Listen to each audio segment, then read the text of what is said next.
So আমাদের content service নিয়ে আসলে আপনারা কতটুকু সন্তুষ্ট এটা যদি একটু বলতেন। এক কথা আপনার তো হচ্ছে ডিজিটাল প্রোডাক্ট, সার্ভিস প্রোডাক্ট। সেই ক্ষেত্রে হচ্ছে কি, যেমন প্রোডাক্টটা বলতে এটাই বোঝাচ্ছে কন্টেন্ট দিয়ে দিচ্ছে, কীরকম হচ্ছে জিনিসটা কিন্তু ক্লিয়ার করছে না। বাট সেই জায়গা থেকে আপনি পুরোটা ডিফারেন্ট, যে আমি কন্টেন্ট দিচ্ছি না, আমি চেষ্টা করছি গ্রাহকের যে চাহিদাটা সেটা পূরণ করার জন্য, যেটা আমরা পেয়েছি, আমাদের যে চাহিদা ছিল। এইটার প্রুফ কি আপনারা পেয়েছেন কিনা যে আমি যে আপনাদের থেকে কন্টেন্টের জন্য টাকা নিলাম, প্রায় হিউজ অ্যামাউন্ট 70,000 টাকা নিলাম, সো এই 70,000 টাকার মধ্যে আমরা কি আপনাদেরকে 70,000 টাকার ভ্যালু দিয়েছি কিনা, পাশাপাশি আসলে আমরা কি এই টাকা থেকে একটা বড় অংশ খরচ করেছি কিনা, এটা কি আপনারা নিজ চোখে যেহেতু আসছেন আমাদের এখানে এসে কি প্রমাণ পেয়েছেন কিনা?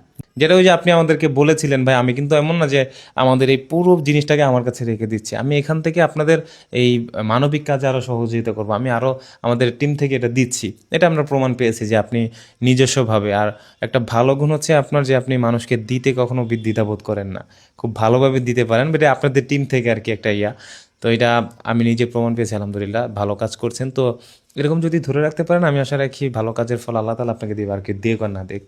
যারা কন্টেন্ট বানাতে চায় আপনার পরিচিত, তাদেরকে কি আসলে কন্টেন্ট ইঞ্জিনকে রিকমেন্ড করা যায় কিনা?